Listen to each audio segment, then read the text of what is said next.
আমাদের এই বর্তমান আর ভবিষ্যৎকে সুন্দর করার উপায় কি? কেউ বলবেন আজ নিরন্তর পরিশ্রম করতে থাকো, কর্ম এবং চেষ্টা করতে থাকো।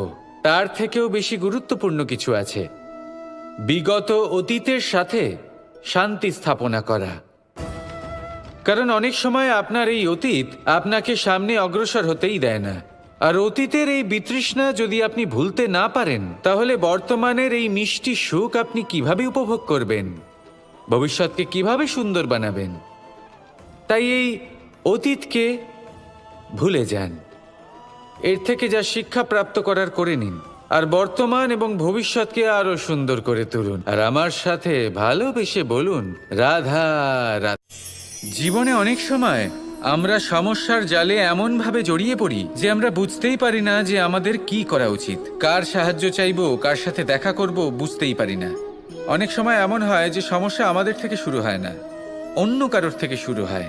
অনেক সময় এই সময় এমন খেলা খেলে যে আপনি সেই সমস্যায় ফেঁসে যান। কিন্তু সমস্যা যেখান থেকেই শুরু হোক না কেন, সেই সমস্যার সমাধান আপনাকে করতেই হবে। অনেক সময় মানুষ এমন বলেন, আমার অতীত এত বাজে, সেটা শুধরে কি হবে? এই ভুলটাই তারা করে বসেন। দেখুন, আগে যা হয়ে গেছে, যা শুধুই অতীত, যা সত্য তা কখনো বদলানো যাবে না।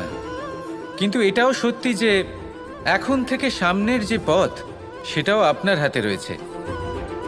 আপনি একে ভালোও বানাতে পারেন, খারাপও বানাতে পারেন। তাই আপনার এটা শুধরে নেওয়াই উচিত। কারণ মানুষ আসলে তার নিজের অতীতকে নয়, তার বর্তমানকে প্রভাবিত করতে পারে। এই বর্তমানই পরবর্তীকালে অতীত হবে, যা আপনি শুধরে নিতে পারেন। তাই আপনি সেই চেষ্টাই করুন, নিরন্তর চেষ্টা করুন। ধন্যাত্মক দৃষ্টিভঙ্গি নিয়ে নিজের বুদ্ধি প্রয়োগ করুন, সাহসের সদ্ব্যবহার করুন, যাতে আপনার আগামী সময় আপনি আরো ভালো করে তুলতে পারেন। আপনার সমাপ্তি আর সমাপ্তির পথে এই যাত্রা, তাকে আপনি সুখময় করে তুলতে পারেন। তাহলে এটাই করুন আর আমার সাথে ভালোবেসে বলুন, রাধা।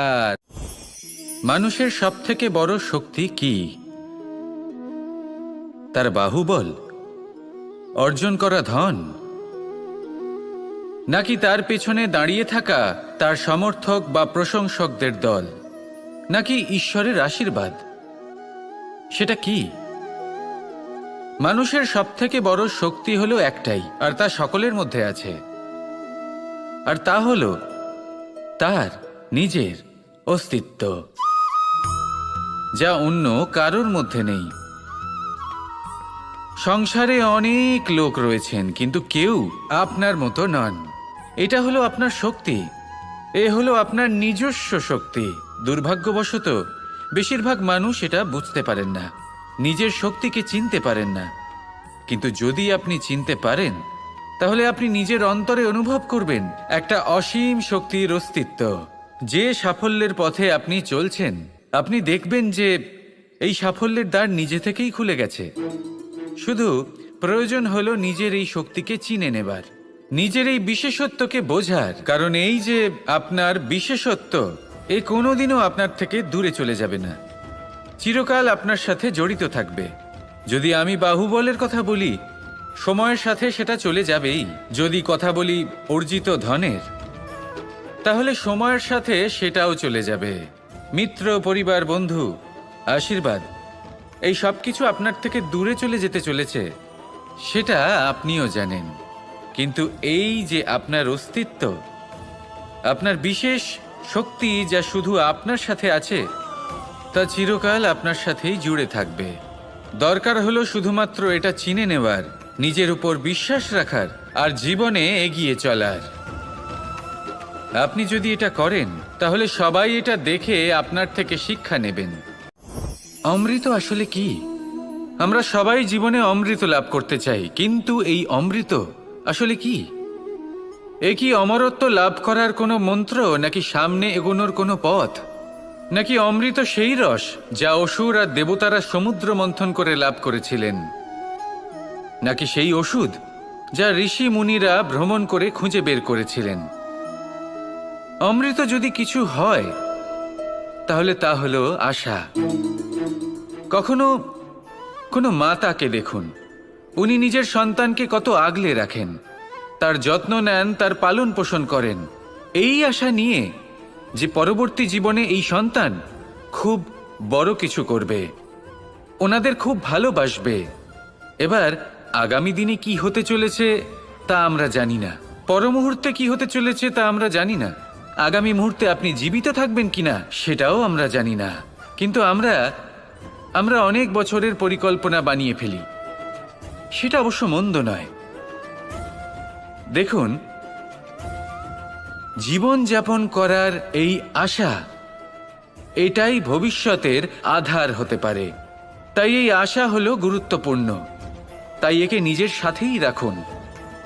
কথায় আছে যে যে ব্যক্তি নিরাশ হয়ে পড়েন, যার মধ্যে কোনো আশা বাকি থাকে না, তিনি হয়তো বেঁচে আছেন কিন্তু একটা মৃত জীবন যাপন করছেন। তাই এই আশার সঙ্গ কখনো ত্যাগ করবেন না, একে চিরকাল নিজের সাথেই রাখুন। জীবন আনন্দময় হয়ে উঠবে, আর এই হৃদয় তা ভালোবেসে বলবে রাধা রাধা। বৃষ্টির জল যখন মেঘের দ্বারা টিপ টিপ করে ঝরে পড়ে তখন কি ভালো লাগে, তাই না? শুধু যে এই আবহাওয়া ভালো করে তুলে তাই নয়, এই মাটিতে সমাহিত হয়ে একটা অত্যন্ত সুন্দর গন্ধ উৎপন্ন করে। এই লতাপাতা, এই বৃক্ষ এদের জীবন দান করে, এদের পুষ্ট করে তোলে, আর তার সাথেই অনেক জীবের কল্যাণ করে। কিন্তু ভাবুন, যখন বজ্রপাত হয় তখন কি হয়? এই সমস্ত জলের ফোঁটা অনিয়ন্ত্রিত হয়ে যায়, একটা ভয়ানক বন্যার রূপ নিয়ে নেয়, যা শুধুমাত্র মহাবিনাশ করে। এর সারমর্ম কি? এর সারমর্ম হলো কর্ম করুন, কিন্তু তার নিয়ন্ত্রণ রেখে। যদি আপনি নিয়ন্ত্রণে না থাকেন, তাহলে আপনিও জীবনরূপী এই বর্ষার পরিবর্তে ভয়ানক বন্যার রূপ ধারণ করবেন। এবার বিকাশ ঘটাবেন নাকি বিনাশ, সিদ্ধান্ত হলো আপনার। যদি বিকাশ ঘটাতে চান, তাহলে নিজের কর্মের সাথে সাথে নিজের মনকেও নিয়ন্ত্রণ করতে শিখুন। এই মনকে সংযত করুন, একে নিয়ন্ত্রণে রাখুন, নিজের কর্মকে নিয়ন্ত্রণে রাখুন, ভারসাম্য বজায় রাখুন, আর আমার সাথে ভালোবেসে বলুন রাধা রাধা। কখনো ঘোড়া আর তার ঘোড়সওয়ারিকে দেখেছেন? ঘোড়ার ডান এবং বাম দিকে যেন একটা পর্দা লাগানো থাকে। তার কারণ কি? যাতে ঘোড়া অন্য কোনো দিকে দেখতে না পায়, শুধুমাত্র সামনে দেখে আর সেই দিকেই এগোতে থাকে। বলতে গেলে এটা খুব সাধারণ ব্যাপার, কিন্তু এর পেছনে খুব বড় এক বিজ্ঞান লুকিয়ে রয়েছে। আপনি যদি জীবনে নিজের লক্ষ্যে পৌঁছতে চান, তাহলে আপনাকে এদিক ওদিক তাকানো বন্ধ করতে হবে, শুধু সামনে নিজের লক্ষ্যের দিকে তাকিয়ে থাকতে হবে। তখনই জীবনে সাফল্য লাভ করবেন।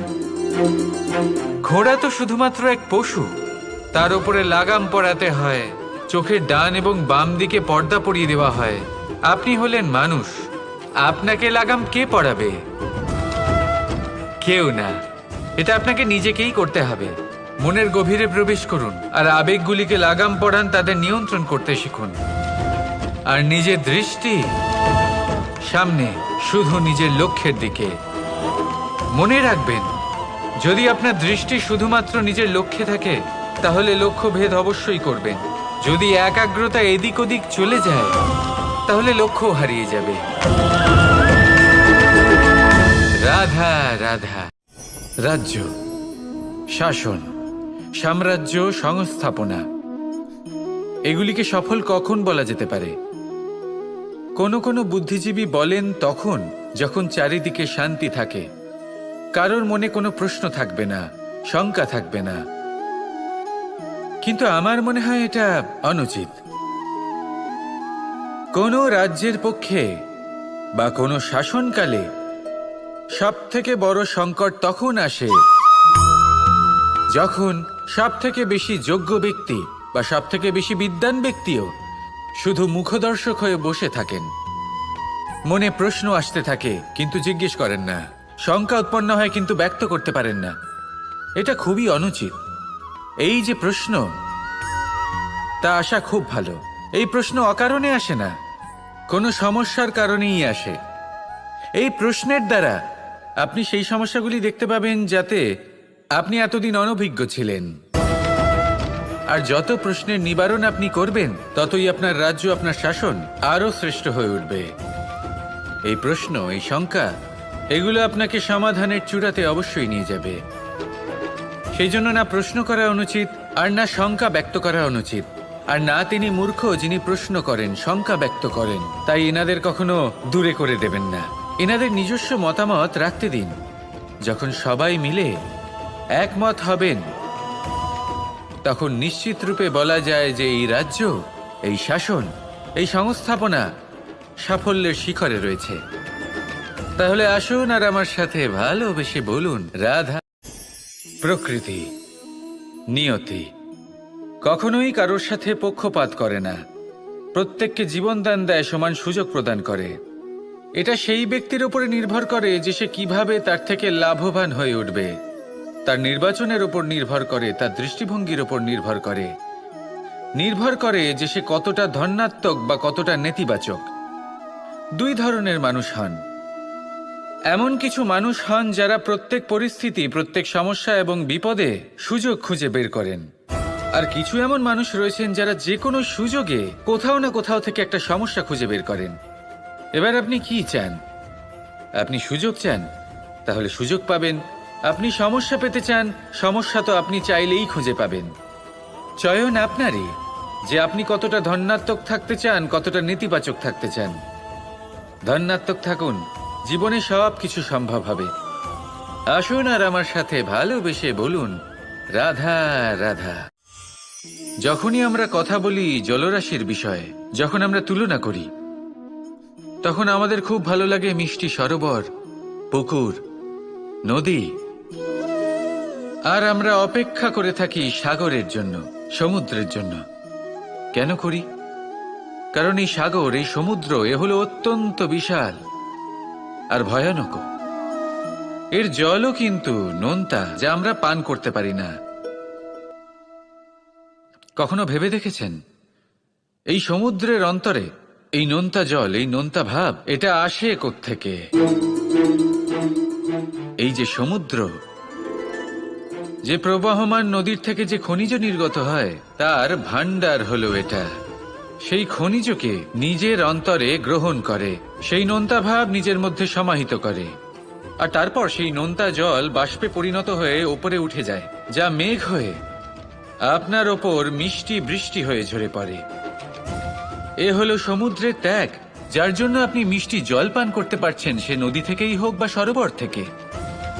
সেই জন্যই হয়তো সাগর হলো এত মহান, হয়তো সেই জন্যই রত্ন সাগরে পাওয়া যায়।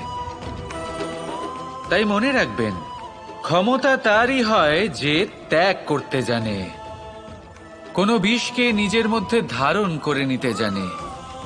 তাহলে আপনিও এটাই করুন, এতটাই শক্তিশালী হয়ে উঠুন, আর আমার সাথে ভালোবেসে বলুন, রাধা রাধা। বৃষ্টির ফোঁটা কত ছোট, কিন্তু সাগর কত বড়। হিমখণ্ড কত ছোট, হিমালয় কত বড়। কত পার্থক্য আছে দেখুন। দশরথ পুত্র রাম আর শ্রীরাম, দেখুন একটা ফোঁটা একসাথে মিলিত হয়ে তখন এই বিশাল সাগর তৈরি হয়। সকল হিমখণ্ড যখন একসাথে মিলিত হয়, তখন এই বিশাল মহান হিমালয় গঠিত হয়। সেইভাবেই একটা ছোট্ট বনবাস দিয়ে শুরু হয়েছিল একটা যাত্রা, রাম থেকে শ্রীরাম হবার পথে, মর্যাদা পুরুষোত্তম হবার জন্য। কিন্তু এর থেকে আপনি কি শিখলেন? বিন্দু আসলে মহান নয়, মহান হলো সাগর। হিমখণ্ড মহান নয়, মহান হলো হিমালয়। অর্থাৎ কোনো মহান কাজ করার জন্য বা মহান হবার জন্য আপনাকে আরম্ভ করতে হবে ছোট থেকে। একটা অত্যন্ত সরল কিন্তু একটা গুরুত্বপূর্ণ কথা আমি আপনাকে বলতে চাই। দেখুন, আরম্ভ করার জন্য প্রথমেই আপনার মহান হবার কোনো প্রয়োজন নেই, কিন্তু হ্যাঁ, মহান হবার জন্য প্রথমে আরম্ভ করা অত্যন্ত প্রয়োজনীয়। আপনি যদি শুরুই না করেন তাহলে কখনো মহান হতেই পারবেন না। প্রকৃত নিষ্ঠা দ্বারা আরম্ভ করুন। আপনার পদক্ষেপ, আপনার কর্ম যতই ক্ষুদ্র হোক না কেন, তা করতে থাকুন, নিরন্তর চেষ্টা করতে থাকুন। তারপর দেখবেন এই যে মহানুভবতা নিজে পথ চলে আপনার কাছে আসবে। জীবন, এই জীবন আসলে কি? এ হলো জন্ম থেকে মৃত্যু পর্যন্ত এই সময়। কিছু মানুষ এটা বলে থাকেন যে এই যে নিঃশ্বাস নিচ্ছি, এই হলো জীবন। আর প্রত্যেক ব্যক্তি, প্রত্যেক প্রাণী, তাদের নিঃশ্বাস নির্ধারিত থাকে, নির্দিষ্ট হয়ে থাকে। তাকে সেই নির্ধারিত নিঃশ্বাস নিতেই হয়। তারপর তিনি মৃত্যু লাভ করেন। কিন্তু এটা কি সত্যি? সত্যি কি মনুষ্য জীবন এই নিঃশ্বাসের উপর নির্ধারিত থাকে? এই নিঃশ্বাসের গণনাই কি মনুষ্য জীবনের অস্তিত্ব? কখনোই নয়। মনুষ্য জীবন শুধু কিছু নিঃশ্বাস নয় যা একদিন থেমে যাবে। মনুষ্য জীবন হলো সেই নিঃশ্বাসের মধ্যেকার সেই সময় যা দেখে অন্য কারোর নিঃশ্বাস স্তব্ধ হয়ে যেতে পারে। সেই মুহূর্ত যেখানে মানুষ আপনার মধ্যে সেই প্রেম দেখতে পারে, আপনার সাহস দেখতে পারে, আপনার শক্তি দেখতে পারে, আপনার চেষ্টা দেখতে পারে, আপনার পরিশ্রম দেখতে পারে, অন্যায় আর দুর্নীতির বিরুদ্ধে আপনার যুদ্ধ দেখতে পারে। জীবনে গুরুত্বপূর্ণ সেই মুহূর্ত, সেই সময় যেটা আপনি বেঁচে আছেন। সেই সময়ে আপনি এই সংসারের অন্য ব্যক্তিদের জীবন বাঁচার একটা দিশা দেখাতে পারেন, একটা প্রেরণা যোগাতে পারেন, শক্তি দিতে পারেন, আশা দিতে পারেন। তাই জীবনে এটাই করুন। এমন একটা জীবন যাপন করুন যা অন্যের জন্য আদর্শ হয়ে থাকে। এটাই করুন আর আমার সাথে ভালোবেসে বলুন, রাধা রাধা।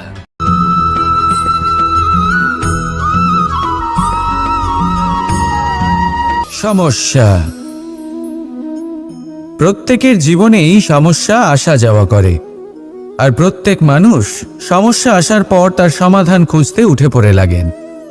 কিন্তু যখনই সমস্যার সমাধান হয়ে যায়, আমরা সুপ্রসন্ন হয়ে যাই এবং অসাবধানও হয়ে যাই। আমাদের মনে হয় যে আমরা সম্পূর্ণরূপে সমস্যার অন্ত করেছি, কিন্তু কোথাও না কোথাও একটা ছোট্ট বীজ রয়েই যায়, আর সেই বীজ আমাদের অসাবধানতার ছত্রছায়ায় বড় হতে থাকে, আর তারপর মহা সংকট হয়ে আবার আমাদের উপর আক্রমণ করে। এই সংকট যে কোনো রূপে আসতে পারে, কোনো শত্রুর রূপেও আসতে পারে, বা কোনো মহামারীর রূপেও আসতে পারে। সেই জন্য সবসময় সাবধান থাকাই উচিত। কারণ অসাবধান হলে কি হয়, আমাদের সুরক্ষা চক্রে একটা ছেদ উৎপন্ন হয়, আর আমাদের শেষ করতে পারে এমন এক বাণ সেই ছেদ বিন্দু হয়ে আমাদের হৃদয়ে প্রবেশ করতে পারে। তাই যে কোনো সমস্যার সমাধান করুন, জয়ী হন, উৎসবও পালন করুন, কিন্তু সাবধানে থাকবেন। আসুন আর আমার সাথে ভালোবেসে বলুন, রাধা রাধা। কর্ম, ধর্ম আর কর্তব্য, এই তিনটি একে অপরের সাথে জড়িত। আর অনেক সময় এই তিনটি পালন করতে করতে আমাদের সেই ব্যক্তির সামনে গিয়ে দাঁড়াতে হয়, তার বিরুদ্ধেই যেতে হয়, যাকে আমরা সব থেকে বেশি ভালোবাসি।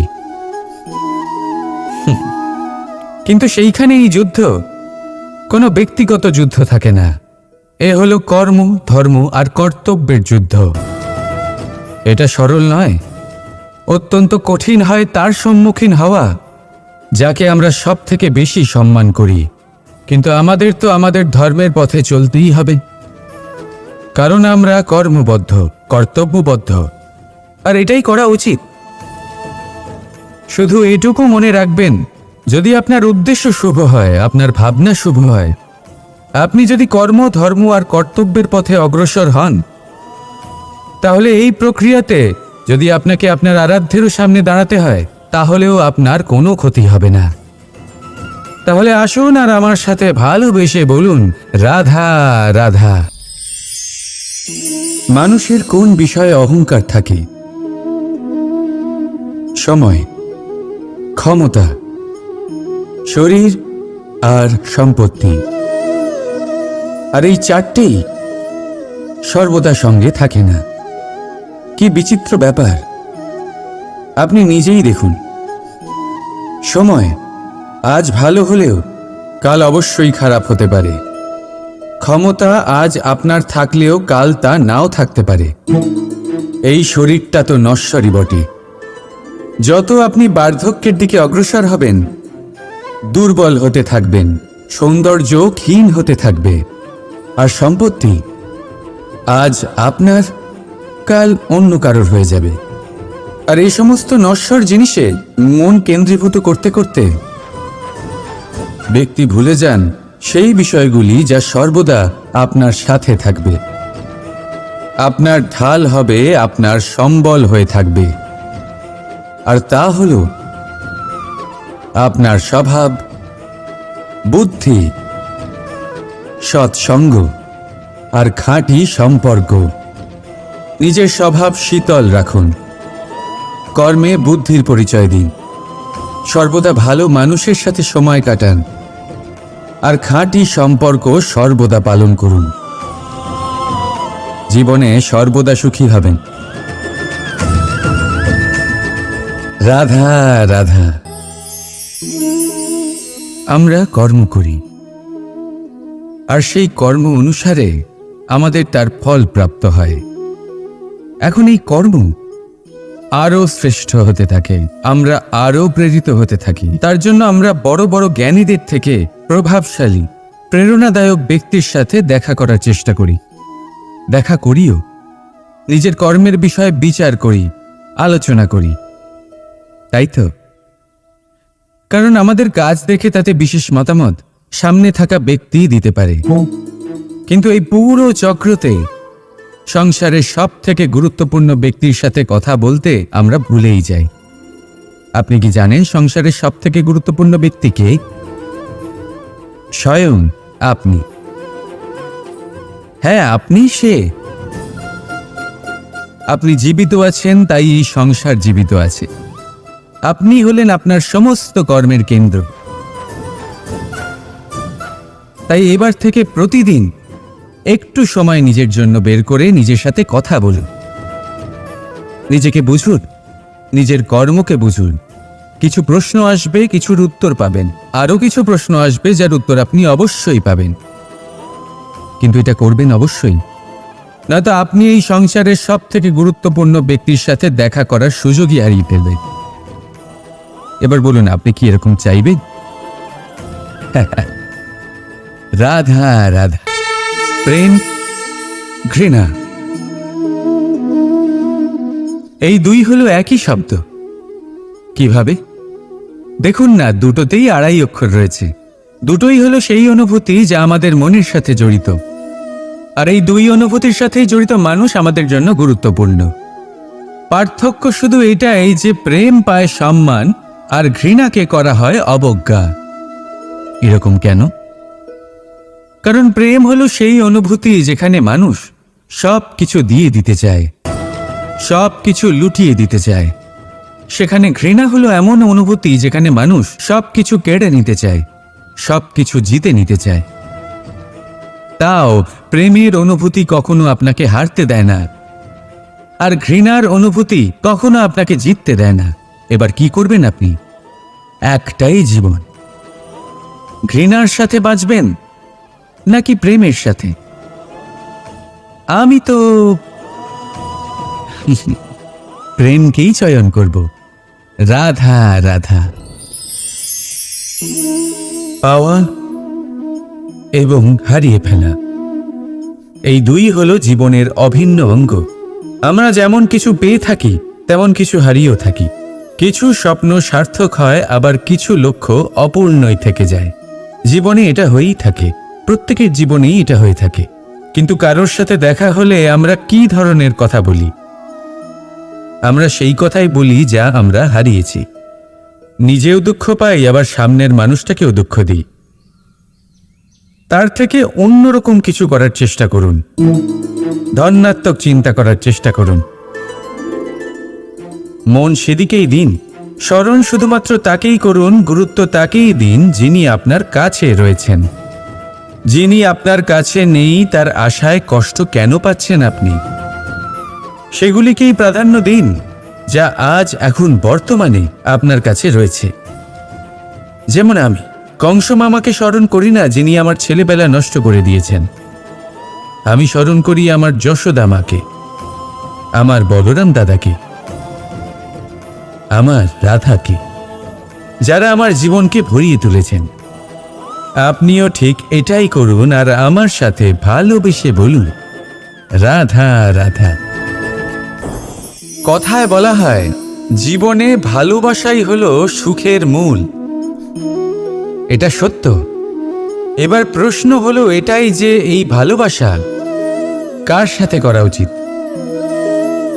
যদি আপনি কিছুক্ষণের জন্য সুখ পেতে চান তাহলে ভালোবাসুন নিজের রুচি মতো। যদি আপনি কিছুদিনের জন্য সুখ পেতে চান, ভালোবাসুন নিজের বন্ধুদের। যদি আপনি কয়েক মাসের জন্য, কয়েক বছর বা অনেক বছরের জন্য সুখী হতে চান, তাহলে ভালোবাসুন নিজের পরিবারকে, মাতা পিতা, নিজের সন্তান, স্বামী স্ত্রী, নিজের আত্মীয়দের। কিন্তু যদি আপনি চিরকালের জন্য সুখী হতে চান, তাহলে ভালোবাসতে হবে শুধু নিজের কর্মগুলিকে। কারণ সম্পর্ক যেমনই হোক না কেন, কখনো না কখনো ভেঙে যাবেই। এই সংসার হলো এমনই যে যাদের সঙ্গ আমরা পাই তাদের সঙ্গ একদিন ত্যাগ করতে হয়। শুধু কর্মই হলো এমন এক সঙ্গ যা কখনো আপনাকে ত্যাগ করবে না। আপনার মৃত্যুর পরেও এই কর্ম আপনাকে বাঁচিয়ে রাখবে। তাই সবসময় মনে রাখবেন, এই কর্ম ধর্ম মনে করে পালন করা উচিত। জীবনের শেষ মুহূর্ত পর্যন্ত কর্মকে ভালোবাসুন। জীবনের শেষ মুহূর্ত পর্যন্ত সুখে থাকবেন। আর আমি তো সবসময় বলি, শুধু কর্ম করতে থাকো, ফলের চিন্তা করো না। তাহলে আসুন আর আমার সাথে ভালোবেসে বলুন, রাধা রাধা। সদিচ্ছা। দেখতে গেলে 3 অক্ষরে তৈরি এই শব্দ, কিন্তু সমস্ত ত্রিলোক তার উপরেই আধারিত। আপনি এই সংসারে এসেছেন, তখন অবশ্যই শ্বাস নেবেন, কিন্তু তার বদলে আপনাকে কিছু তো দিতেই হবে। আপনার উপর নির্ভর করছে আপনি কি দেবেন। কি দেবেন এই সংসারকে, এই সমাজকে, নিজের পরিবারকে, আর তার বদলে কি নেবেন? যশ নাকি অপযশ? দেখুন, এক ছিল রাবণ, যে কিনা সমুদ্র পার করল সীতাকে অপহরণ করার জন্য। আর এক ছিলেন রামচন্দ্র, যিনি সমুদ্র পার করেছিলেন, সেতু বানিয়ে গিয়েছিলেন সীতাকে ফিরিয়ে নিয়ে আসার জন্য। দুজনেই সমুদ্র পার করেছিলেন, শুধু পার্থক্য ছিল সদিচ্ছাকে বোঝার লক্ষ্যের। অনেক মানুষের যাত্রা একরকম হতেই পারে, কিন্তু আনন্দ তখনই লাভ করবেন যখন লক্ষ্য শুভ হবে, মহান হবে। এই লক্ষ্য দিয়ে এই সংসারের কল্যাণ হবে এবং মানুষের সম্মান হবে। যদি আপনার সংকল্প উচিত হয়, তাহলে আপনার লক্ষ্য উচিতই হবে, নয়তো শুধুমাত্র বিনাশ হবে। আর উচিত এটাই হবে যে বিনাশের হাত থেকে যেন নিজেকে বাঁচানো যায়, কি বলেন? তাই জীবনে যে লক্ষ্য স্থির করছেন, মনে রাখবেন তা যেন শুভ লক্ষ্য হয়। যদি এরকম হয়, তাহলে আপনার যাত্রা, আপনার জীবন দুটোই শুভময় হবে। আসুন আর আমার সাথে ভালোবেসে বলুন, রাধা রাধা।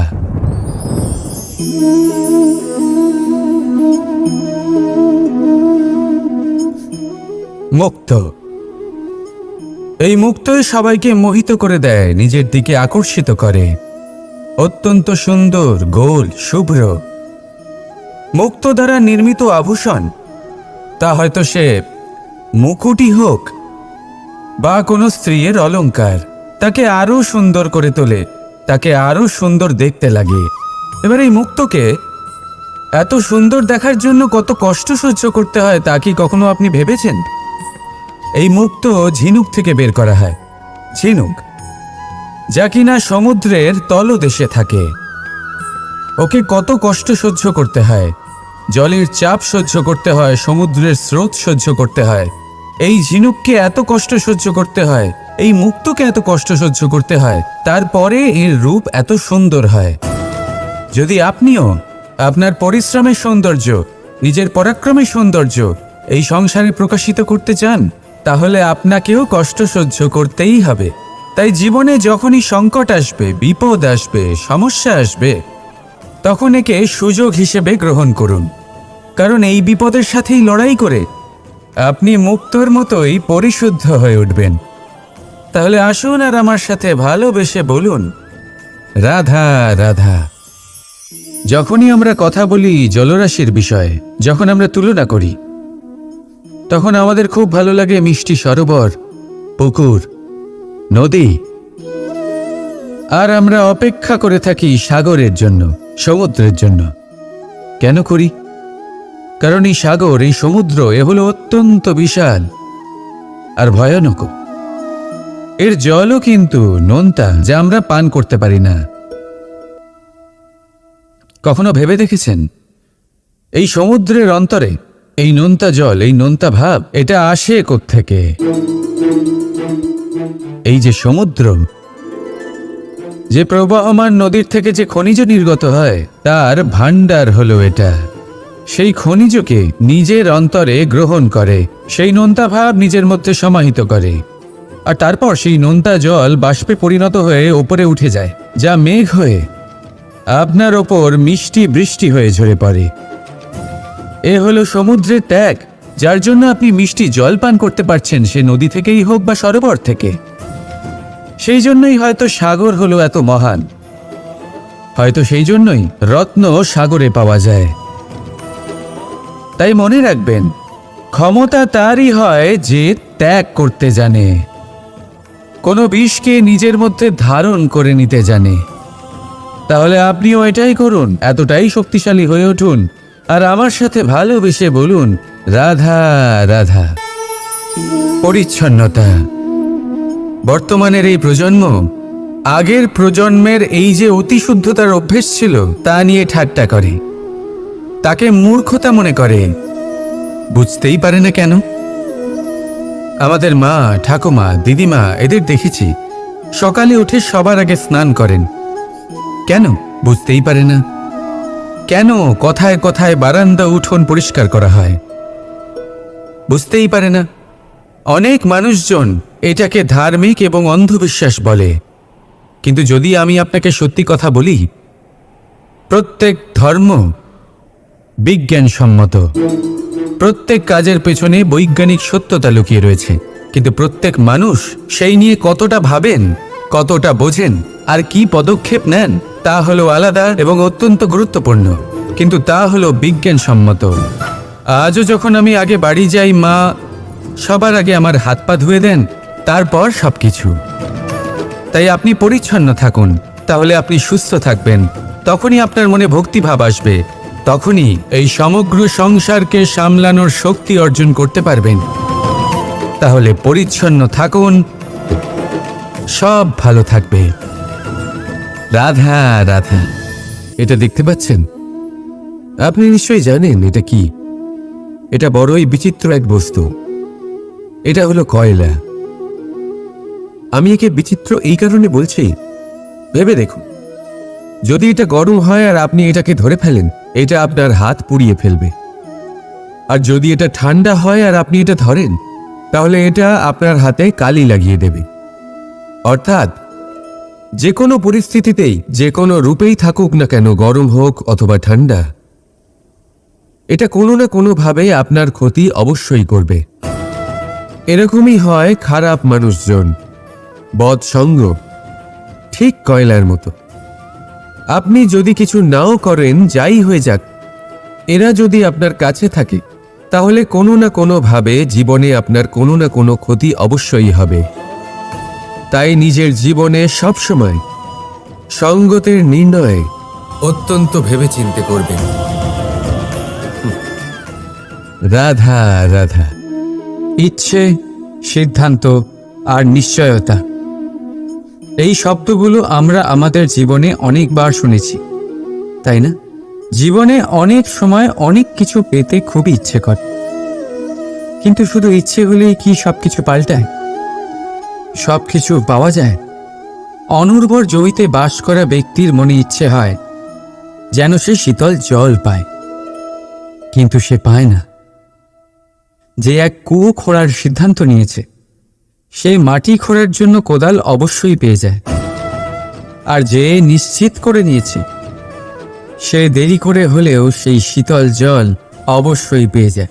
তাই জীবনে কেবল ইচ্ছে করবেন না, সিদ্ধান্ত নিন আর তারপর নিশ্চিত করুন, সব পেয়ে যাবে। আর ভালোবেসে বলুন, রাধা রাধা। স্বপ্ন আর লক্ষ্য একই মনে হয়। এই দুইয়েরই কথা মানুষ কল্পনা করেন, এই দুই মানুষ অর্জন করতে চান। আর এই দুই পূর্ণ হলে মানুষ নিজেকে অত্যন্ত ভাগ্যবান বলে মনে করেন। কিন্তু এই দুইয়ের মধ্যে পার্থক্য আছে। পার্থক্য এই যে স্বপ্নের জন্য বিনা পরিশ্রমের ঘুম দরকার হয়, আর লক্ষ্যের জন্য বিনা ঘুমের পরিশ্রম। যে ব্যক্তি ঘুমের মধ্যে স্বপ্ন দেখতে থাকেন, জেগে ওঠার পর তার হাত খালি থেকে যায়। আর যে ব্যক্তি পরিশ্রম করেন, শয়নকালেও তার হাত তার লক্ষ্যেই থাকে। তাই যদি স্বপ্নও দেখতে হয়, তাহলে লক্ষ্য জেনে পরিশ্রম করুন আর ভালোবেসে বলুন, রাধা রাধা। জীবনে কিছু করে দেখাতে হলে আকাশের সেই সীমা ছুঁতে হবে যে সীমা ছোঁয়ার কথা আপনি কখনো ভাবতেও পারেন না। তাহলে নিজের মধ্যে এই তিনটি গুণ সম্মিলিত করুন। প্রথম, নিজের লক্ষ্যে পৌঁছবার ইচ্ছে, একাগ্রতা। এ আপনার দ্বারা এমন কাজ করাতে পারে যা আপনি কখনো করতে পারবেন না। দ্বিতীয়, সাহস, সমস্যার সমাধান করার ক্ষমতা। এটা আপনার দ্বারা তাই করাতে পারে যা আপনি সত্যিই করতে চান। আর তৃতীয় হলো অভিজ্ঞতা। অভিজ্ঞতা আপনাকে বলে দেবে আপনার কি করা উচিত আর কি নয়। তাহলে যিনি ইচ্ছে, সাহস আর অভিজ্ঞতা, এই তিন গুণকে সম্মিলিত করতে পেরেছেন, তাদের জন্য সংসারে এমন কোনো কাজ নেই যা তারা করতে পারেন। তারা সর্বদা প্রসন্ন হয়ে বলেন, রাধা রাধা। মানুষের একটা বিশেষ প্রবৃত্তি হল তারা কখনো নিজেকে নিয়ে সন্তুষ্ট হন না, কখনো নিজেকে নিয়ে প্রসন্ন হন না। যা আছে তার থেকে বেশি পেতে চান, যা পেয়ে গেলেন তার থেকে আরো বেশি পেতে চান। নিজেদের জীবনে বদল, পরিবর্তন আনতে চান। আর এই প্রবৃত্তি এই সংসারে সবচেয়ে মহান, কারণ এই প্রবৃত্তির জন্যই সংসারের বিকাশ হয়। কিন্তু এই বদলের জন্য মানুষ তার খোঁজে থাকেন যা তার জীবনে বদল আনতে পারবে, তাকে পথ দেখাতে পারবে, তার জীবনে পরিবর্তন আনতে পারবে। আর তাই মানুষ সংসার জুড়ে তাকেই খোঁজেন যিনি তার পাশেই আছেন।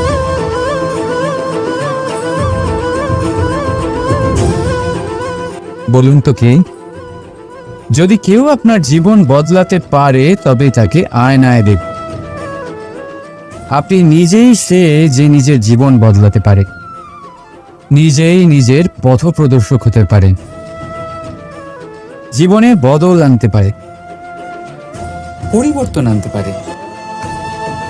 তাই চিনুন নিজের অন্তরের শক্তিকে, আর এটা বিশ্বাস করুন যে এই সংসারে আপনার থেকে বেশি শক্তিশালী আর কেউ নেই। জীবন বদলে যাবে আপনার। আর অন্ধবিশ্বাস নয়, আত্মবিশ্বাসের হাত ধরুন।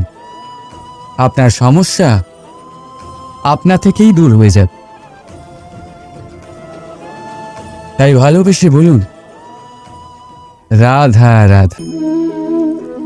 প্রদীপ জ্বালানোর কাজ বড়ই আনন্দদায়ক। উজ্জ্বলতার এই শিখা যেন আত্মার মধ্যে গিয়ে মনে উল্লাস ভরে দেয়।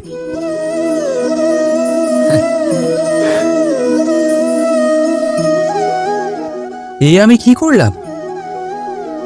আমি একে নিভিয়ে দিলাম, অথচ এই দিয়েই আমি অন্য প্রদীপগুলি জ্বালিয়েছিলাম। কারণ যতক্ষণ এই শিখা অন্য প্রদীপগুলিকে জ্বালাচ্ছিল, ততক্ষণ এই নিজেও জ্বলছিল। কিন্তু যেই ও এই কাজ করা ছেড়ে দিল, তখন একেও নিভতে হল। বুঝলেন? সেরকমই জীবন হলো উজ্জ্বলতা দেওয়ার আরেক নাম। যদি জীবনে শুভ কাজ করেন, অপরের উপকার করে, অন্যদের সহায়তা করে, তাহলেই জীবিত থাকবেন। আর যেদিন এই কাজ করা আপনি বন্ধ করে দেবেন, শ্বাস প্রশ্বাস নেওয়া সত্ত্বেও মৃত হয়ে যাবেন। তাই যতক্ষণ শ্বাস চলছে, আশারূপী উজ্জ্বলতা ছড়াতে থাকুন। বিশ্বাস করুন, মৃত্যুর পরেও আপনি অমর থাকবেন। তাই ভালোবেসে বলুন, রাধা রাধা। যবে থেকে জীব প্রাণের অস্তিত্ব পেয়েছে, তবে থেকেই আরও একটি শব্দ জন্ম লাভ করেছে, সংঘর্ষ।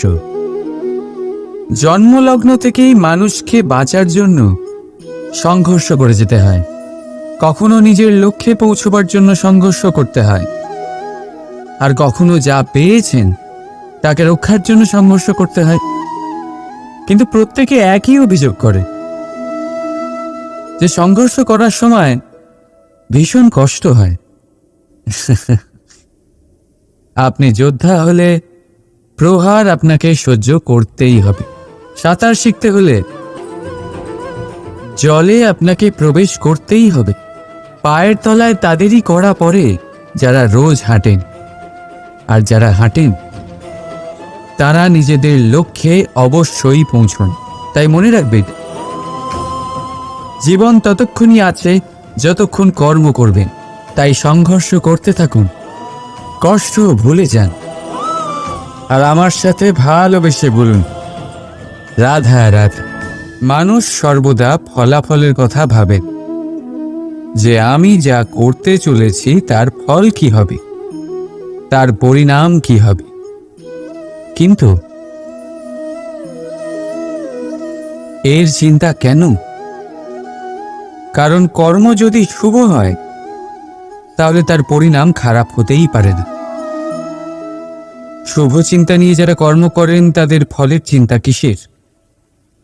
যারা ফুল বিক্রি করেন, তাদের মাঝে সাঝে কাঁটা নিশ্চয়ই ফোটে, কিন্তু সুগন্ধ তাদের হাতে থেকেই যায়। হীরের সন্ধানে কয়লার খনিতে নামা ব্যক্তি কালিমা লিপ্ত হয়ে গেলেও তার হাতে হীরে অবশ্যই থাকে। তাই শুভ চিন্তা নিয়েই কর্ম করে যান, পরিণাম শুভই হবে। আর ভালোবেসে বলুন, রাধা রাধা। মন, মানুষ, মান, এই তিনেরই প্রারম্ভ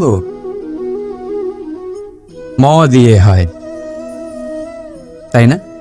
কিন্তু আজ আমরা কথা বলবো মানের বিষয়। মানই সেই ভাব যা আমাদের মনকে সন্তুষ্ট করে। এই কলসিতে ভরা জলের মতন, যে জল এই পাত্রতে থাকার দরুন এর অস্তিত্ব বজায় থাকে। এবার মান থেকে আসে আত্মসম্মান আর অভিমান, আর এই দুইয়ের মধ্যে তফাৎ অনেক। যে জল এই পাত্রের মধ্যে সংরক্ষিত, তা হলো আত্মসম্মান, যা আমাদের মনের সম্বল, অবলম্বন, যা এই পাত্রের মধ্যে শীতল থাকে, আর যিনি পান করেন তাকেও শীতল রাখে। আর যে জল এই পাত্রের বাইরে উথলে পড়ে, তা হলো অভিমান, যা বাইরের উত্তাপে বাষ্প হয়ে উবে যায়। সর্বদা মনে রাখবে, আত্মসম্মান আপনাকে দৃঢ় করে, আপনাকে শক্তি প্রদান করে, আর অভিমান আপনাকে দুর্বল করে দেয়। তাহলে কি হতে চান আপনি? আত্মসম্মানী নাকি অভিমানী? সিদ্ধান্ত আপনার। রাধা রাধা। সমস্যা। প্রত্যেকের জীবনেই সমস্যা আসা যাওয়া করে, আর প্রত্যেক মানুষ সমস্যা আসার পর তার সমাধান খুঁজতে উঠে পড়ে লাগেন। কিন্তু যখনই সমস্যার সমাধান হয়ে যায়, আমরা সুপ্রসন্ন হয়ে যাই এবং অসাবধানও হয়ে যাই। আমাদের মনে হয় যে আমরা সম্পূর্ণরূপে সমস্যার অন্ত করেছি, কিন্তু কোথাও না কোথাও একটা ছোট্ট বীজ রয়েই যায়, আর সেই বীজ আমাদের অসাবধানতার ছত্রছায়ায় বড় হতে থাকে, আর তারপর মহা সংকট হয়ে আবার আমাদের উপর আক্রমণ করে। এই সংকট যে কোনো রূপে আসতে পারে, কোনো শত্রুর রূপেও আসতে পারে, বা কোনো মহামারীর রূপেও আসতে পারে। সেই জন্য সবসময় সাবধান থাকাই উচিত। কারণ অসাবধান হলে কি হয়, আমাদের সুরক্ষা চক্রে একটা ছেদ উৎপন্ন হয়, আর আমাদের শেষ করতে পারে এমন এক বাণ সেই ছেদ বিন্দু হয়ে আমাদের হৃদয়ে প্রবেশ করতে পারে।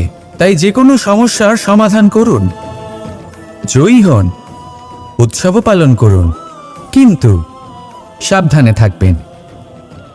আসুন আর আমার সাথে ভালোবেসে বলুন, রাধা রাধা। কর্ম, ধর্ম আর কর্তব্য, এই তিনটি একে অপরের সাথে জড়িত। আর অনেক সময় এই তিনটি পালন করতে করতে আমাদের সেই ব্যক্তির সামনে গিয়ে দাঁড়াতে হয়, তার বিরুদ্ধেই যেতে হয়, যাকে আমরা সব থেকে বেশি ভালোবাসি। কিন্তু সেইখানে এই যুদ্ধ কোনো ব্যক্তিগত যুদ্ধ থাকে না। এ হলো কর্ম, ধর্ম আর কর্তব্যের যুদ্ধ। এটা সরল নয়, অত্যন্ত কঠিন হয় তার সম্মুখীন হওয়া যাকে আমরা সব থেকে বেশি সম্মান করি। কিন্তু আমাদের তো আমাদের ধর্মের পথে চলতেই হবে, কারণ আমরা কর্মবদ্ধ, কর্তব্যবদ্ধ, আর এটাই করা উচিত। শুধু এটুকু মনে রাখবেন, যদি আপনার উদ্দেশ্য শুভ হয়, আপনার ভাবনা শুভ হয়, আপনি যদি কর্ম, ধর্ম আর কর্তব্যের পথে অগ্রসর হন, তাহলে এই প্রক্রিয়াতে যদি আপনাকে আপনার আরাধ্যেরও সামনে দাঁড়াতে হয়, তাহলেও আপনার কোনো ক্ষতি হবে না। তাহলে আসুন আর আমার সাথে ভালোবেসে বলুন, রাধা রাধা। মানুষের কোন বিষয়ে অহংকার থাকে? সময়, ক্ষমতা, শরীর আর সম্পত্তি।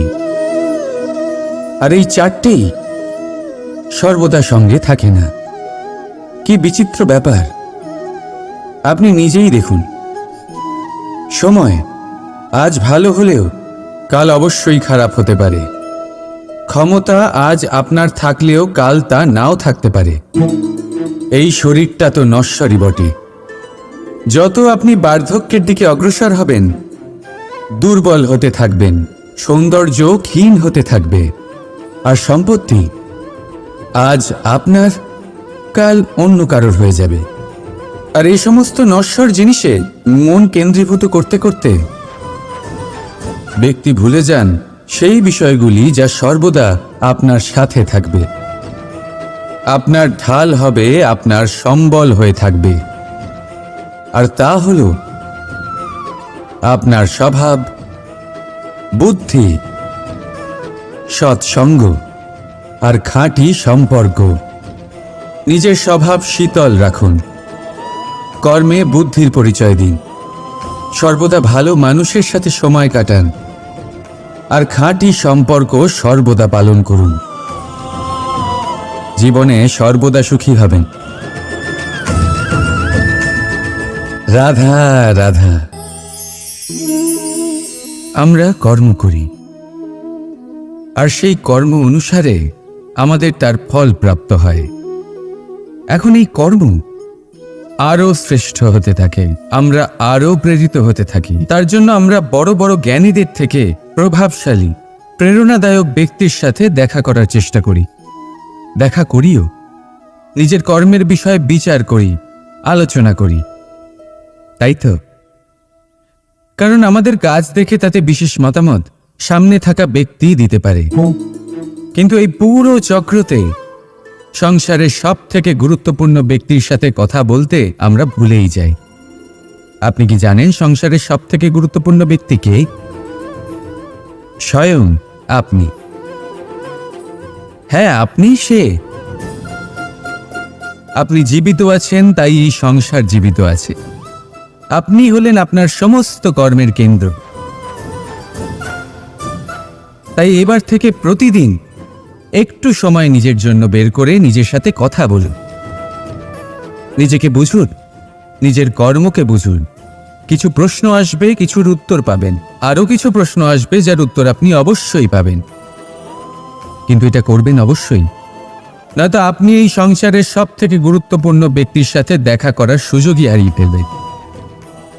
এবার বলুন, আপনি কি এরকম চাইবেন? রাধা রাধা, প্রেম, ঘৃণা, এই দুই হলো একই শব্দ। কিভাবে? দেখুন না, দুটোতেই আড়াই অক্ষর রয়েছে। দুটোই হলো সেই অনুভূতি যা আমাদের মনের সাথে জড়িত, আর এই দুই অনুভূতির সাথেই জড়িত মানুষ আমাদের জন্য গুরুত্বপূর্ণ। পার্থক্য শুধু এটাই যে প্রেম পায় সম্মান আর ঘৃণাকে করা হয় অবজ্ঞা। এরকম কেন?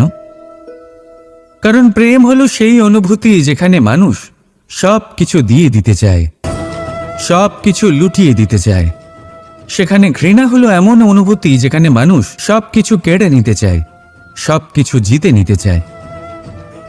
তাও প্রেমের অনুভূতি কখনো আপনাকে হারতে দেয় না, আর ঘৃণার অনুভূতি কখনো আপনাকে জিততে দেয় না। এবার কি করবেন আপনি? একটাই জীবন, ঘৃণার সাথে বাঁচবেন নাকি প্রেমের সাথে? আমি তো প্রেমকেই চয়ন করব। রাধা রাধা। পাওয়া এবং হারিয়ে ফেলা, এই দুই হলো জীবনের অভিন্ন অঙ্গ। আমরা যেমন কিছু পেয়ে থাকি, তেমন কিছু হারিয়েও থাকি। কিছু স্বপ্ন সার্থক হয়, আবার কিছু লক্ষ্য অপূর্ণই থেকে যায়। জীবনে এটা হয়েই থাকে, প্রত্যেকের জীবনেই এটা হয়ে থাকে। কিন্তু কারোর সাথে দেখা হলে আমরা কি ধরনের কথা বলি? আমরা সেই কথাই বলি যা আমরা হারিয়েছি। নিজেও দুঃখ পাই, আবার সামনের মানুষটাকেও দুঃখ দিই। তার থেকে অন্যরকম কিছু করার চেষ্টা করুন, ধনাত্মক চিন্তা করার চেষ্টা করুন। মন সেদিকেই দিন, স্মরণ শুধুমাত্র তাকেই করুন, গুরুত্ব তাকেই দিন যিনি আপনার কাছে রয়েছেন। যিনি আপনার কাছে নেই তার আশায় কষ্ট কেন পাচ্ছেন আপনি? সেগুলিকেই প্রাধান্য দিন যা আজ এখন বর্তমানে আপনার কাছে রয়েছে। যেমন আমি কংস মামাকে স্মরণ করি না, যিনি আমার ছেলেবেলা নষ্ট করে দিয়েছেন। আমি স্মরণ করি আমার যশোদা মাকে, আমার বলরাম দাদাকে, আমার রাধাকে, যারা আমার জীবনকে ভরিয়ে তুলেছেন। আপনিও ঠিক এটাই করুন, আর আমার সাথে ভালোবেসে বলুন, রাধা রাধা। কথায় বলা হয়, জীবনে ভালোবাসাই হলো সুখের মূল। এটা সত্য। এবার প্রশ্ন হলো এটাই যে এই ভালোবাসা কার সাথে করা উচিত? যদি আপনি কিছুক্ষণের জন্য সুখ পেতে চান, তাহলে ভালোবাসুন নিজের রুচি মতো। যদি আপনি কিছুদিনের জন্য সুখ পেতে চান, ভালোবাসুন নিজের বন্ধুদের। যদি আপনি কয়েক মাসের জন্য, কয়েক বছর বা অনেক বছরের জন্য সুখী হতে চান, তাহলে ভালোবাসুন নিজের পরিবারকে, মাতা পিতা, নিজের সন্তান, স্বামী স্ত্রী, নিজের আত্মীয়দের। কিন্তু যদি আপনি চিরকালের জন্য সুখী হতে চান, তাহলে ভালোবাসতে হবে শুধু নিজের কর্মগুলিকে। কারণ সম্পর্ক যেমনই হোক না কেন, কখনো না কখনো ভেঙে যাবেই। এই সংসার হলো এমনই যে যাদের সঙ্গ আমরা পাই, তাদের সঙ্গ একদিন ত্যাগ করতে হয়। শুধু কর্মই হলো এমন এক সঙ্গ যা কখনো আপনাকে ত্যাগ করবে না। আপনার মৃত্যুর পরেও এই কর্ম আপনাকে বাঁচিয়ে রাখবে।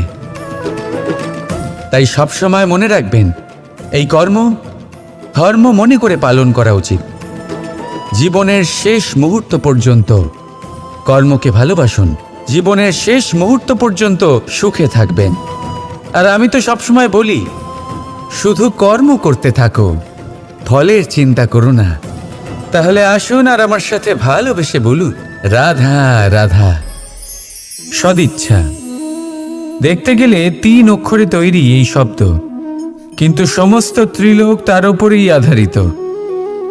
আপনি এই সংসারে এসেছেন, তখন অবশ্যই শ্বাস নেবেন, কিন্তু তার বদলে আপনাকে কিছু তো দিতেই হবে। আপনার উপর নির্ভর করছে আপনি কি দেবেন। কি দেবেন এই সংসারকে, এই সমাজকে, নিজের পরিবারকে, আর তার বদলে কি নেবেন? যশ নাকি অপযশ? দেখুন, এক ছিল রাবণ, যে কিনা সমুদ্র পার করল সীতাকে অপহরণ করার জন্য, আর এক ছিলেন রামচন্দ্র, যিনি সমুদ্র পার করেছিলেন, সেতু বানিয়ে গিয়েছিলেন সীতাকে ফিরিয়ে নিয়ে আসার জন্য। দুজনেই সমুদ্র পার করেছিলেন, শুধু পার্থক্য ছিল সদিচ্ছাকে বোঝার, লক্ষ্যের। অনেক মানুষের যাত্রা একরকম হতেই পারে, কিন্তু আনন্দ তখনই লাভ করবেন যখন লক্ষ্য শুভ হবে, মহান হবে। এই লক্ষ্য দিয়ে এই সংসারের কল্যাণ হবে এবং মানুষের সম্মান হবে। যদি আপনার সংকল্প উচিত হয়, তাহলে আপনার লক্ষ্য উচিতই হবে, নয়তো শুধুমাত্র বিনাশ হবে। আর উচিত এটাই হবে যে বিনাশের হাত থেকে যেন নিজেকে বাঁচানো যায়, কি বলেন? তাই জীবনে যে লক্ষ্য স্থির করছেন, মনে রাখবেন তা যেন শুভ লক্ষ্য হয়। যদি এরকম হয়, তাহলে আপনার যাত্রা, আপনার জীবন দুটোই শুভময় হবে। আসুন আর আমার সাথে ভালোবেসে বলুন, রাধা রাধা।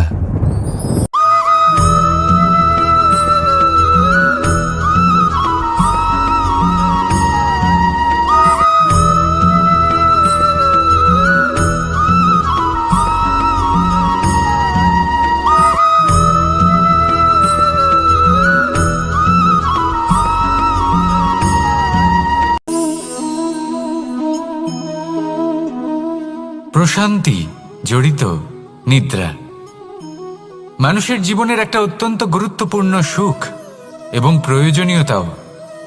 দেখতে গেলে এই সংসারের প্রত্যেক পশু পাখি, প্রত্যেক জীব অবশ্যই নিদ্রা প্রাপ্ত করেন, কিন্তু মানুষ, যার মধ্যে বিচার বিবেচনা করার শক্তি অন্যদের থেকে অনেক বেশি, তার কিন্তু ঘুমের কিছু সমস্যা অবশ্যই হয়, কি বলেন? তাই তো? এবার এর কারণ কি? চিন্তা। এবার চিন্তা আমাদের সবার জীবনে আছে। আমরা সকলে জানি যে চিন্তা কখনো আমাদের সাহায্য করে না, তাও আমাদের জীবনে আছে। কেন? চিন্তার মাধ্যমে কি কখনো কোনো সমস্যার সমাধান হয়েছে? অর্থের চিন্তা করলে কি অর্থ লাভ হয়? ভবিষ্যতের চিন্তা করলে কি ভবিষ্যৎ ঠিক হয়ে যায়? স্বাস্থ্যের চিন্তা করলে কি স্বাস্থ্য নিজে থেকেই ঠিক হয়? হয় না। তাহলে এই সব কিছু থেকে আমাদের একটা ছোট্ট শিক্ষা অবশ্যই লাভ করা উচিত। আপনিও আপনার কাঁধ থেকে চিন্তার এই বোঝা নামিয়ে ফেলুন, আর এই সব ইচ্ছে একত্রিত হয়ে আমাদের মনে চিন্তা উৎপন্ন করে। তাই এই চিন্তাগুলিকে ত্যাগ করুন, প্রকৃতির প্রেমের উপর বিশ্বাস রাখুন। মনে রাখবেন, যিনি চিন্তামুক্ত হবেন তিনি চিতামুক্ত হবেন। সুখের নিদ্রা প্রাপ্ত করুন, আর নিদ্রায় যাবার আগে আমার সাথে ভালোবেসে বলুন, রাধা রাধা। মহাদেব, সেই দেবতা যিনি মহান, যাকে দেবতাদের দেবতা বলা হয়, যিনি হলেন আমার আরাধ্য। কখনো আপনার মনে এই প্রশ্ন এসেছে যে শিবকেই কেন মহাদেব বলা হয়, অন্য কোনো দেবতাকে কেন বলা হয় না? সেই কারণ মহাদেবের মধ্যে, ওনার মধ্যে এমন এক বিশেষ গুণ রয়েছে যা অন্য কারণ নেই। তা হলো নিঃস্বার্থ হয়ে মানুষের সেবা করা। যদি প্রয়োজন পড়ে, যদি সৃষ্টির পথে বিনাশের কালো মেঘ ছেয়ে থাকে, তখন নিজের প্রাণের চিন্তা না করে হলাহল পান করার জন্য প্রস্তুত থাকেন মহাদেব। আর এই অদ্বিতীয় ত্যাগের জন্যই শিবকে মহাদেব বলে ডাকা হয়। এবার যদি কোনো মানুষও নিঃস্বার্থ ভাবনার দ্বারা নিজেকে অর্পণ করে দেয় এই জগতের কল্যাণের জন্য, মানুষের সেবার জন্য, তাহলে তিনিও মহাপুরুষ, মহামানব হতে পারেন। যদি কেউ অভুক্ত থাকেন তাহলে নিজের থালা থেকে অর্ধেক খাবার তাকে দিয়ে দিন। যদি কেউ অসুস্থ হন তাহলে তাকে সেবা করার, চিকিৎসা করার চেষ্টা করুন। এই জীবন শুধু নিজের জন্য নয়, অন্যদের প্রতি, সমস্ত সংসারের প্রতি উৎসর্গ করুন। যদি এইসব মানুষ শিখে যান তাহলে তিনি মহাদেবের পথে অগ্রসর হতে পারেন। যদি মানুষ নিঃস্বার্থ ভাবনার দ্বারা এই সংসারের সেবা করতে শিখে যান তাহলে তিনি নিশ্চিত রূপে মহামানব অবশ্যই হতে পারবেন। আসুন আমার সাথে ভালোবেসে বলুন, রাধা রাধা।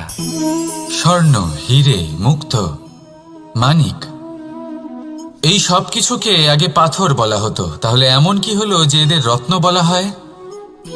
আর রত্ন তা বাস্তবে আসলে কি?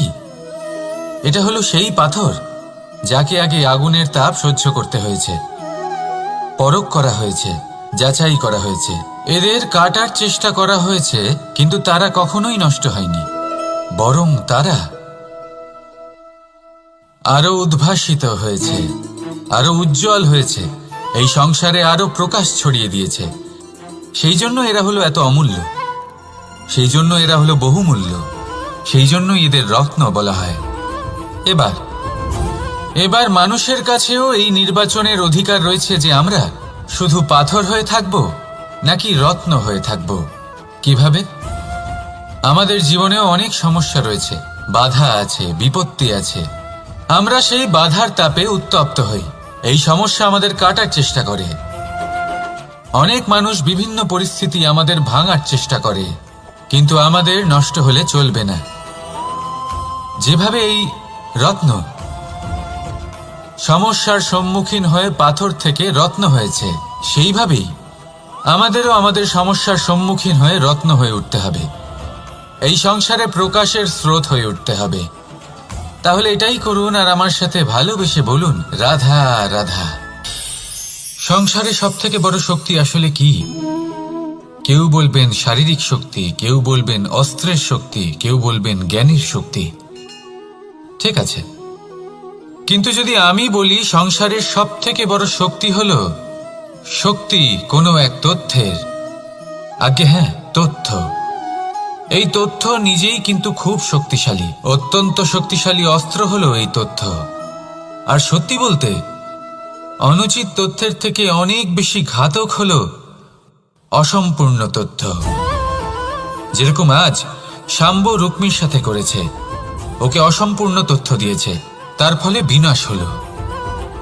যদি এইভাবেই আপনার কাছেও কোনো অসম্পূর্ণ তথ্য আসে, আর যদি আপনি তা পরখ না করে দেখেন, যাচাই না করে দেখেন, আর নিজের কর্ম করেন, তাহলে উত্থানের বদলে আপনি পতনের সম্মুখীন হবেন, বিকাশের বদলে আপনার বিনাশ হয়ে যাবে। মনে রাখবেন একটা অত্যন্ত গুরুত্বপূর্ণ কথা, সঠিক তথ্য পাওয়া সঠিক তথ্য দেওয়ার থেকে অনেক বেশি গুরুত্বপূর্ণ। আশা করি এই কথা আপনি বুঝেছেন। জীবনে যখনই কোনো তথ্য আপনি পাবেন, সেই বিষয়ে ভেবে দেখুন, পরখ করে দেখুন, যাচাই করুন, তারপর নিজের কর্ম করুন। আর আমার সাথে ভালোবেসে বলুন, রাধা রাধা। ধর্ম এবং প্রেম, এই দুই হলো একই মুদ্রার দুই পিঠ। যদি এদের মধ্যে কোনোটা নষ্ট হয়ে যায় তাহলে দ্বিতীয়টাও থাকে না। কখনো ভেবেছেন এমন কেন হয়? তার জন্য আগে আপনাকে বুঝতে হবে যে ধর্ম আসলে কি। ধর্ম সেটাই যা এই সংসারের প্রত্যেক মানুষকে একে অপরের সাথে সুখ এবং শান্তিতে থাকতে প্রেরণা যোগায়। এই প্রেরণার আধার হলো প্রেম। প্রেম সেটাই যা আপনার মধ্যে অন্য কারোর প্রতি করুণাবোধ জাগিয়ে তোলে, সম্মান জাগিয়ে তোলে। এবার যদি প্রেম চলে যায় তাহলে সবার আগে বিনাশ হবে সম্মান আর করুণাবোধের। এবার যেখানে না প্রেম রয়েছে, না সম্মান রয়েছে, না করুণা রয়েছে, সেখানে ধর্ম কিভাবে বাস করবে? অশুভ ইচ্ছে জাগ্রত হয়ে ওঠে, ক্রোধ জাগ্রত হয়ে ওঠে, অহংকার জাগ্রত হয়ে ওঠে, আর তারপর আরম্ভ হয় অধর্মের। তাই যা যা ভাবনা আপনার অন্তরে প্রবেশ করছে করতে দিন, কিন্তু যাই হোক না কেন এই প্রেমকে নিজের থেকে দূরে যেতে দেবেন না। এই প্রেমকে চিরকাল নিজের কাছে রাখুন, নিজের হৃদয়। আর এই প্রেম ভাব নিয়ে বলুন, রাধা রাধা। মানুষের জীবনে উন্নতি লাভ করার জন্য 3টি স্তম্ভের প্রয়োজন হয়। প্রথম স্তম্ভ শিক্ষা। এই শিক্ষা আমাদের জ্ঞান প্রদান করে। দ্বিতীয় স্তম্ভ ব্যবসা, যার দ্বারা আমরা ধন উপার্জন করি। তৃতীয় স্তম্ভ হলো আমাদের ঈশ্বর, আমাদের ইষ্ট। এনার সাথে যদি আমরা জুড়ে থাকতে পারি তাহলে এমন একটা মানসিক বল আপনি লাভ করবেন যেটা এই সংসারে আর কোথাও পাওয়া সম্ভব নয়। কিন্তু মানুষ অনেক সময় জীবনে এই 3টি স্তম্ভ লাভ করা সত্ত্বেও সামনে অগ্রসর হতে পারেন না। তখনও জীবনে কঠিন পরিস্থিতি আসতেই থাকে। এমনটা ঠিক কেন হয়? কারণ সে জীবনে এই 3টি স্তম্ভ লাভ করে নেয়, জীবনে প্রয়োগও করে, কিন্তু তার ভিতের কথা সে ভুলেই যায়। যেমন প্রথম স্তম্ভ অর্থাৎ শিক্ষা। এই শিক্ষার আধার হলো শুভ চেতনা। যদি অন্তরে শুভ চেতনা না থাকে তাহলে এই শিক্ষার কোনো গুরুত্ব থাকে না। দ্বিতীয় স্তম্ভ ব্যবসা। পরিশ্রম করে উপার্জন করতে হবে, এই কথাটা আমরা সবাই জানি এবং সবাই চেষ্টাও করি। কিন্তু ব্যবসা করতে করতে আমরা এটা ভুলে যাই আমাদের ব্যবহার কেমন হয়ে পড়েছে। এই ব্যবহার যদি শুভ হয় তাহলে আমাদের উপার্জন আস্তে আস্তে একটা স্থির জায়গায় এসে পৌঁছবে। এবং তৃতীয় স্তম্ভ আমাদের ভগবান। যদি ওনার শরণে আপনি যেতে চান তাহলে তার পূর্বে নিজের মা বাবাকে সেবা করুন, তাদের যত্ন করুন, তাদেরকে ভালোবাসুন, কারণ ওনারাই হলেন এই সংসারে আপনার সবথেকে বড় ইষ্ট। তাহলে 3 স্তম্ভের সাথে সাথে তাদের আধারকেও নিজের জীবনে প্রাধান্য দিন। কোনো সমস্যা আসবে না, জীবনে একের পর এক উন্নতি করবেন এবং এই মন প্রসন্ন হয়ে বলবে রাধা রাধা। সুখ, দুঃখ এবং শক্তি, এই 3 হলো এই সংসারের ত্রিদেবের মতো। আমাদের জীবনে যা কিছু ঘটছে এই 3টির ভিত্তির উপরেই হচ্ছে। আসলে এই সংসারের একটা নিয়ম আছে, যখনই আপনি কিছু লাভ করেন এই সংসার আপনার পরীক্ষা নেয়। এটা জানার জন্য আপনার পরীক্ষা নেয় যে আপনি যা কিছুই লাভ করেছেন আপনি কি আদৌ সেটার যোগ্য কিনা। ঠিক সেইভাবেই এই সুখ, দুঃখ এবং শক্তি আপনার পরীক্ষা নিয়ে থাকে। যখন সুখ আসে তখন সে আপনার পরীক্ষা নেয় যে আপনার মধ্যে অহংবোধ জাগ্রত হয়নি তো। যদি অহংবোধ চলে আসে তাহলে সুখ সেখানেই সঙ্গ ত্যাগ করে। দুঃখ আপনার ধৈর্যের পরীক্ষা নিতে থাকে, আর যদি আপনার মধ্যে ধৈর্য না থাকে তাহলে এটা আপনাকে আরো বেশি দুঃখের গভীর অন্ধকারে ঠেলে দেবে। সেখানে শক্তি পরীক্ষা নেয় আপনার বিনম্রতার। যদি আপনি বিনম্র না হন তাহলে হয় এই শক্তি আপনার সঙ্গ ত্যাগ করবে, নয় এই শক্তি বিনম্রতার অভাবে আপনার পতনের কারণ হতে পারে। এই সংসারে যে কোনো ব্যক্তি যিনি এই পরীক্ষায় উত্তীর্ণ হয়ে থাকেন এই জীবনে তিনি সাফল্য লাভ করেন। আসুন আমার সাথে ভালোবেসে বলুন রাধা রাধা। ভয়ের সাথে আমরা সবাই পরিচিত, কষ্টও আমরা সবাই পেয়েছি। কখনো কখনো আমরা অসুস্থ হয়ে পড়ি, আর এমন সময় হলে মাতার মমতা, কখনো বাবার স্নেহ, কখনো বন্ধুদের পাশে থাকার অনুভূতি আমাদের রোগ নিরাময়ে সাহায্য করে। কখনো যদি আমরা নিরাশ হয়ে পড়ি, তখন যদি আমাদের কোনো আপনজন আমাদের দুটো ভালো কথা বলে তখন আমাদের মনোবল বেড়ে যায়। ঠিক তেমন সংসারের এই রঙ্গমঞ্চে যদি আপনি পীড়িত অনুভব করেন, কিছু শুভ কথা আলোচনা করুন, কিছু স্তুতি গান করুন, কিছু মুহূর্তের জন্য হলেও নিজের ইষ্টদেবের কথা স্মরণ করুন আর প্রার্থনা করুন। সাহস বাড়বে, শক্তিও বৃদ্ধি পাবে এবং সামনে এগিয়ে চলার পথও দেখতে পাবেন। তখন এই মন প্রসন্ন হয়ে বলবে রাধা রাধা। এই সংসারে কখনো কোনো ব্যক্তিকে তার বাইরের পোশাক দেখে বিচার করার চেষ্টা করবেন না। এটা খুব বড় ভুল করবেন। যেমন আমরা জীবনে অনেক সময় এমন করি, ধরুন কোথাও একটা গাছ দেখলাম, খুব বিশাল আকারের একটা গাছ, যেটা মাটির থেকে অনেক উঁচুতে পৌঁছে গেছে, যার বিশাল শাখা আছে। সেগুলো দেখে আমরা ভাবি যে এই গাছে হয়তো কত সুস্বাদু ফল আছে। আমরা সেই গাছের পরিচর্যা করতে থাকি। আবার অন্যদিকে হলো একটি তৃণ, যেটা মাটি থেকে কিছুটা উঁচুতে পৌঁছেছে, কিন্তু সেই তৃণর নিচে, মাটির নিচে অত্যন্ত সুস্বাদু ফল বা সবজি জন্ম নেয়, যা আমাদের স্বাস্থ্যের পক্ষে অত্যন্ত উপকারী। সেই জন্য কখনো আবরণ দেখে কাউকে বিচার করতে চেষ্টা করবেন না। তার বদলে এটা বোঝার চেষ্টা করুন যে আপনার সামনে যে ব্যক্তি আছে বা বস্তু আছে, তার বিশেষত্ব কি। যদি এই বিশেষত্ব বোঝার ক্ষমতা আপনি অর্জন করেন, যদি এই শিল্প আপনি নিজের ভেতরে জাগ্রত করেন, তাহলে এই সংসারে বিশেষত্ব কি সেটা আপনি জানতে পারবেন। আর এই সমস্ত খেলা দৃষ্টি থেকে নয়, দৃষ্টিভঙ্গি থেকে জন্ম নেয়। দৃষ্টিভঙ্গি সবসময় শুভ রাখুন, আর আমার সাথে ভালোবেসে বলুন, রাধা রাধা। যখন আমরা কোনো বনে প্রবেশ করি, তখন এই সবুজ ঘাস দেখে, এই কোমল ঘাস দেখে আমাদের মন প্রফুল্ল হয়ে ওঠে। ভিন্ন ভিন্ন প্রজাতির ফুল, ভিন্ন ভিন্ন রঙের ফুল দেখে এই মন আনন্দে ভরে ওঠে।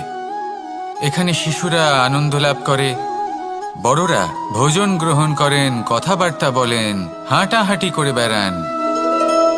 এবার ভেবে দেখুন, যখন এই উপবনের নির্মাণ হয়েছিল, সেই সময় যদি এই মাটিকে সঠিকভাবে খনন না করা হতো, যদি তাতে সঠিকভাবে বীজ রোপণ না করা হতো, যদি কোনো সংঘর্ষ না হতো, পরিশ্রম না করা হতো, যদি চলতে চলতে পায়ে কাঁটা না বিঁধে যেত, তাহলে এই সুন্দর বন দেখে আমরা কি এই আনন্দ লাভ করতে পারতাম?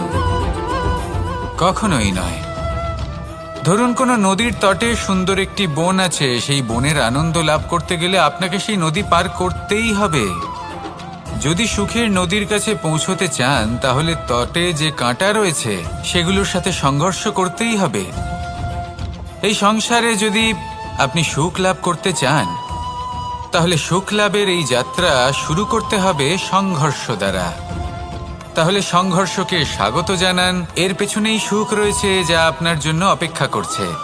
এবার হাসুন আর আমার সাথে ভালোবেসে বলুন, রাধা রাধা। সংসারে আমাদের জীবনের সবথেকে বড় দোষ কি আপনি জানেন? কেউ বলবেন লোভ, কেউ বলবেন লালসা, কেউ বলবেন অসত্য। দেখুন, দুঃখের মূল কারণ হলো পরিশ্রম না করা। কিছু মানুষ ভাবেন যে আমি জীবনে কোনো পরিশ্রম করব না, অথচ আমি সবকিছু প্রাপ্ত করতে চাই। আর এমন এক কারণের জন্যই দূতের মতো খেলা আমাদের জীবনে প্রবেশ করার সুযোগ পায়। দূত। এই দূত আসলে কি? দূত অর্থাৎ কোনো পরিশ্রম ছাড়াই অন্য কেউ পরিশ্রম করে যা অর্জন করেছেন, যে সুখ সুবিধা অর্জন করেছেন, তা নিজের জন্য শুধুমাত্র একটা খেলার মাধ্যমে নিজের করে নেবার ইচ্ছে। আর এই ইচ্ছে অত্যন্ত বিনাশকারী হতে পারে। এই ইচ্ছে যদি আপনার বিবেক, আপনার মন, আপনার চেতনা, আপনার ভাবনা প্রবাহিত করে ফেলে, তারপরে আপনি চেষ্টা করতে শুরু করে দেবেন, আর সেইখান থেকেই আপনার পতন শুরু হবে। এই চেষ্টা করবেন যে অন্য কারোর জীবনের সমস্ত ধন, তার সমস্ত জীবন সম্পূর্ণভাবে নিজের করে নেওয়ার। কারণ প্রথমে আশা জাগ্রত হয়, আর এই আশা হতাশায় পরিণত হতে সময় লাগে না। এই হতাশা কুণ্ঠায় পরিণত হতে সময় লাগে না, কুণ্ঠা লোভে পরিণত হতে সময় লাগে না, আর এই লোভ প্রতিশোধ স্পৃহাতে পরিণত হতে সময় লাগে না। আর যখন এই সব কিছু হয়, আপনি দুষ্ট হয়ে যান। আর সবাই জানেন যে প্রত্যেক দুষ্ট ব্যক্তির পতন হলো অবশ্যম্ভাবী। তাই নিজেকে দূতের থেকে দূরে রাখুন আর পরিশ্রমকে নিজের কাছে টেনে নিন। জীবনে আপনার যা যা স্বপ্ন রয়েছে, যা আপনি করতে চান, শুধুই পরিশ্রম দ্বারা অর্জন করুন। তাহলে তাই করুন আর আমার সাথে ভালোবেসে বলুন, রাধা রাধা। জীবনে কিছু শেখা অত্যন্ত গুরুত্বপূর্ণ। এবার কি কি শিখতে হবে সেই সব শেখানোর জন্য অনেক শিক্ষক রয়েছেন, কিন্তু কি শিখবেন না আর কি করবেন না এটা আমাদের নিজের অভিজ্ঞতা দিয়েই শিখতে হয়। কিন্তু তার মানে এটা নয় যে যদি আপনাকে শিখতে হয় যে আগুনের তাপ কতটা, আপনাকে আগুনের মধ্যে হাত দিতে হবে। না, অন্য কারোর অভিজ্ঞতা দ্বারাও শিখতে পারেন। প্রশ্ন শুধুমাত্র একটাই যে আপনি কি শিখতে চান নাকি চান না। যদি আপনি এটাই ভাবেন যে আমি শুধুই নিজের অভিজ্ঞতা দ্বারাই শিখতে চাই, তাহলে জীবনকাল ছোট মনে হবে, অনেক কিছুই শিখতে পারবেন না। তাই নিজের সাথে সাথে বড়দের অভিজ্ঞতার দ্বারাও শেখা শুরু করে দিন। এই সংসারের অভিজ্ঞতা দ্বারা শিখতে শুরু করে দিন। আর এটা নিশ্চিত রূপে শেখা আবশ্যক যে কখন কি করবেন না, কোথায় থামতে হবে আর কোথায় থামবেন না। তাহলে আসুন আর আমার সাথে ভালোবেসে বলুন, রাধা রাধা। ভোজন। এবার ভোজন সংগ্রহ করার জন্য মানুষ কি না করেন, সব সময় চেষ্টা করতে থাকেন। ফসল উৎপাদনের জন্য অনেক পরিশ্রম করতে থাকেন, কিন্তু অনেক সময় অনেক পরিশ্রম করার পরেও ফসল ভালো উৎপাদন হয় না। এর কারণ কি? কারণ হলো এটাই যে আপনি পরিশ্রম হয়তো অনেক করেছেন, কিন্তু আপনার নজর তো সেই বীজের দিকে ছিলই না যা আপনি রোপণ করেছেন।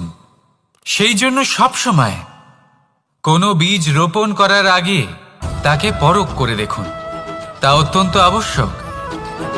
আর সেইভাবেই যখনই কোনো কর্মের প্রশ্ন আসে, তাহলে সেখানে শুধুমাত্র পরিশ্রম যথেষ্ট নয়।